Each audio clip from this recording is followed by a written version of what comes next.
Bismillahirrahmanirrahim.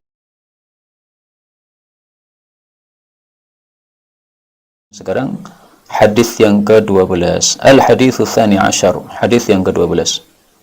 La jumu'ata, tidak ada kewajiban jum'atan 'alan nisa, bagi para wanita, ijma'an, secara kesepakatan ulama. Wa khilaful ijma', sementara menyelisih ijma' adalah syudzun, adalah satu pendapat yang syadz, yang menyimpang, wa dhalalun, dan satu kesesatan, ya. Kenapa disebut kesesatan? Ya karena wa madza ba'dal haqqi illa dhalal, setelah kebenaran berarti kesesatan, dan kebenaran ijma' itu sudah dijamin oleh Rasulullah sallallahu alaihi wasallam sebagaimana hadis yang sudah ditulis di dalam muqaddimahnya buku ini. Baik, sekarang apa dalilnya yang mendasari para ulama mengatakan wanita tidak wajib jum'atan? Dalilnya adalah an Tariq bin Syihab radhiyallahu anhu anna Rasulullah sallallahu alaihi wasallam qala, al-jumu'atu, jum'atan itu haqqun wajibun, adalah suatu hak yang wajib, ala kulli muslimin, atas setiap orang muslim, fi jama'atin, secara berjamaah, ila arba'atan, kecuali 4 orang yang tidak wajib jum'atan. 1 mamlukun, budak. 2 imra'atun, wanita. 3 sobiyun, anak kecil. 4 maridun, orang yang sakit. Rawahu Abu Dawud wa qala lam yasma' Tariqun minan Nabi sallallahu alaihi wasallam. Abu Dawud meriwayatkannya dan dia mengatakan Tariq tidak mendengar hadis dari Nabi sallallahu alaihi wasallam. Baik hadis ini maupun hadis-hadis yang lain. Artinya dia tidak pernah mendengar hadis dari Nabi sallallahu alaihi wasallam. Tapi perkataan Abu Dawud ini dibantah atau terbantah dengan perkataan Imam Nawawi. Qala an-Nawawi wa hadza ghairu qadih fi sihhatih. Ini tidak merusak kesahihan hadis ini, tidak menyebabkan cacatnya kesahihan hadis ini. Fa innahu, karena sesungguhnya hadis ini yakunu mursal sahabiyyin, dia itu hadis mursalnya seorang sahabat, wa huwa hujjah, dan hadis mursalnya sahabat itu dapat dijadikan dalil. Wal hadis, dan hadis ini ala syarti syaikhain, memenuhi syarat 2 syekh, yaitu Bukhari dan Muslim. Artinya rawi-rawinya adalah rawi-rawi hadis sahih atau rawi-rawi yang thiqah. Jadi dari hadis ini kita ketahui bahwa ada 4 orang yang tidak wajib jum'atan. Yang pertama adalah budak. Karena budak ini tidak memiliki dirinya sendiri, tetapi dirinya atau badannya itu dimiliki oleh majikannya. Dengan bukti dia boleh dijual oleh majikannya, maka dia tidak memiliki dirinya sendiri. Karena itu dia tidak wajib jum'atan, karena dia harus berkhidmat kepada majikannya. Demikian juga seorang wanita tidak wajib jum'atan, dan ini sangat pas dengan kondisi wanita. Seringkali wanita suatu kondisi di mana dia tidak bisa meninggalkan rumahnya, mungkin karena anaknya yang banyak, masih kecil-kecil, sementara suaminya kalau sudah pergi ke masjid, maka dia harus berada di rumah untuk merawat anak-anaknya yang masih kecil tersebut. Nah, ini kondisi yang sangat pas dengan kondisi wanita, maka hukum ini sangat tepat sekali dengan kondisi para wanita yang kita temui di lapangan. Kemudian sobiyun, anak kecil, meskipun dia sudah mumayyiz, sudah bisa membedakan yang baik dengan yang buruk, sudah bisa mandiri. Demikian juga sudah murahik. Murahik itu sudah nyaris balik, ya. Misalnya balik usia 15 tahun, nah ini sudah usia 14 tahun, sudah nyaris sekali balik. Ya, dia tetap saja tidak wajib jum'atan karena belum mukallaf. Kemudian maridun, orang yang sakit, yaitu yang terkena madarat apabila dia tetap nekat untuk jum'atan. Nah, 4 orang yang tidak wajib ini, tidak wajib jum'atan ini seandainya hadir jum'atan bagaimana? Tidak ada masalah. Salat Jumatnya sah. Jadi wanita datang ke jum'atan, salat Jumatannya sah. Dia tidak ada kewajiban lagi untuk salat yang lainnya sebagai pengganti dari jum'atan tersebut.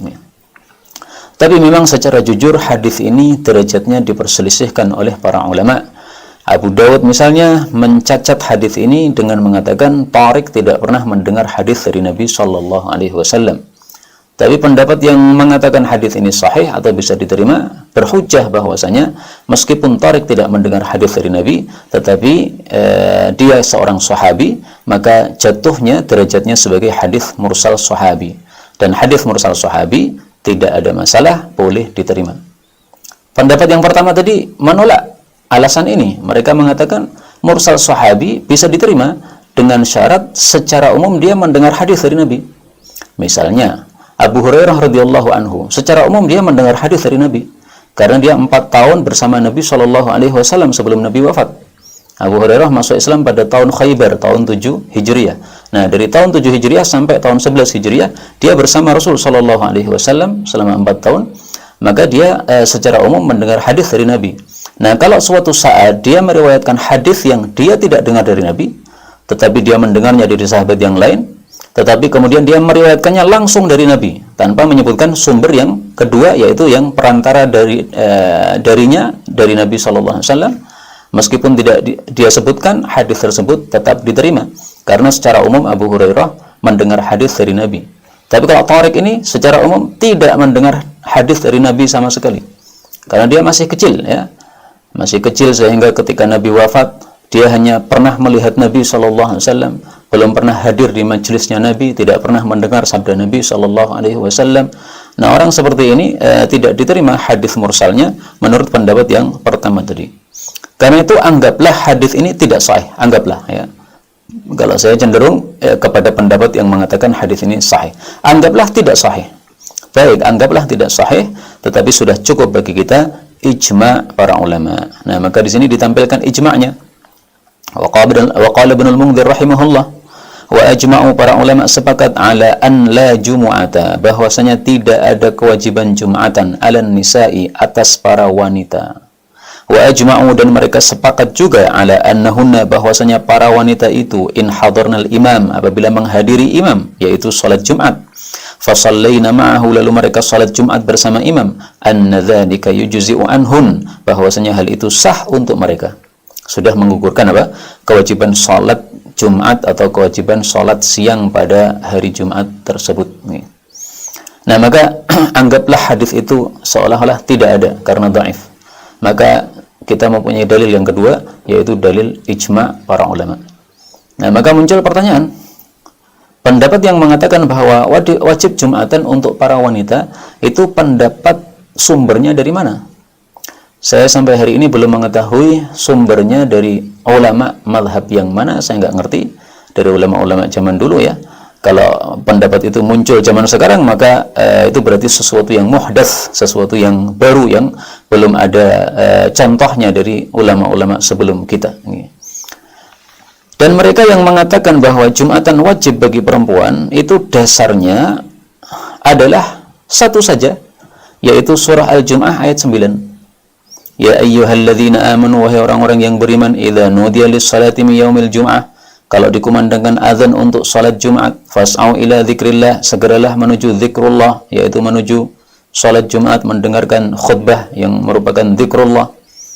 Nah, ini dasarnya dari kata-kata ya ayyuhalladzina amanu, wahai orang-orang yang beriman. Kata-kata alladzina amanu ini mencakup laki-laki dan perempuan. Itu saja dasarnya. Tidak ada satupun hadis yang sahih yang mengatakan wanita juga wajib Jumatan. Tidak ada. Nah, kalau memang dalilnya adalah ayat ini, maka saya ingin tahu tafsir mana yang menunjukkan hal tersebut. Dan sampai hari ini saya belum menemukan tafsir satupun yang mengatakan ayat ini dalil wanita wajib untuk Jumatan.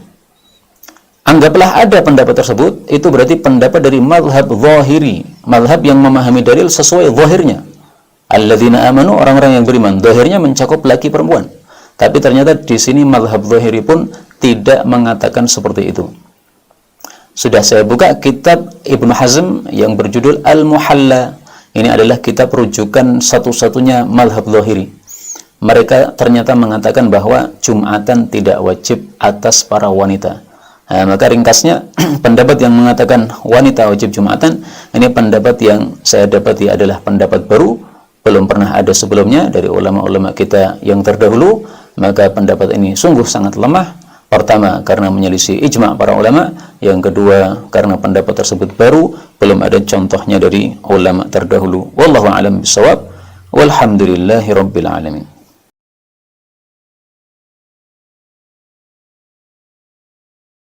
تقبل منا إنك أنت السميع العليم وتب علينا إنك أنت التواب الرحيم. اللهم نحمدك حمدا شاكرين حمدا ناعمين حمدا يوافي نعمه يكافئ مزيدا. يا ربنا لك الحمد ولك الشكر كما ينبغي لجلال وجهك الكريم ولعظيم سلطانك. اللهم صل وسلم وبارك على رسولك الكريم نبينا محمد وعلى آله وصحبه أجمعين. اللهم اجعلنا من أهل القرآن waj'alil Qur'ana sahiban lana fid dunya wa syafi'an lana fil akhirah. Ya Allah, jadikan kami termasuk ahli Al-Qur'an. Jadikan Al-Qur'an sebagai sahabat kami di dunia, syafaat bagi kami di akhirat. Allahumma nawwir ya Allah qulubana binuril Qur'an. Ya Allah, sinari hati kami dengan cahaya Al-Qur'an. Wa nawwir akhlaqana binuril Qur'an. Ya Allah, sinari akhlak kami dengan cahaya Al-Qur'an. Allahumma nawwir hayatana binuril Qur'an, a'ilatana binuril Qur'an, quburana binuril Qur'an. Ya Allah, sinari kehidupan kami dengan cahaya Al-Qur'an. Sinari keluarga kami dengan cahaya Al-Qur'an. Sinari alam kubur kami kelak dengan cahaya Al-Quran. Allahumma ya arhamar rahimin taqabbal minna jami' amalina salihah. Ya Allah, mohon terima seluruh amal kami, jadikan itu soleh dalam pandangan-Mu ya Rabbal Alamin. Rabbana yassir lana wa la tu'assir alaina. Ya Allah, mudahkan semua urusan kami, jangan berikan kesulitan pada kehidupan kami. La tada'lana fi maqamina hadha dhanban illa ghafartah. Jika ada pendosa hadir di ta'lim ini, jangan biarkan dia meninggalkan tempat ini ya Allah, kecuali Engkau telah ampuni segala dosanya. Wala hamban illa farajtah. Jika ada yang tengah gelisah, jangan biarkan dia meninggalkan majlis ini kecuali Engkau telah tenangkan keadaan hatinya. Allahumma wala maridan illa syafaitah. Jangan ada ya Allah orang sakit di tempat ini kecuali Engkau sembuhkan penyakitnya. Allahumma ya Allah, Allahumma ya Allah, Rabbana atina fid dunya hasanah wa fil akhirati hasanah wa qina adzabannar.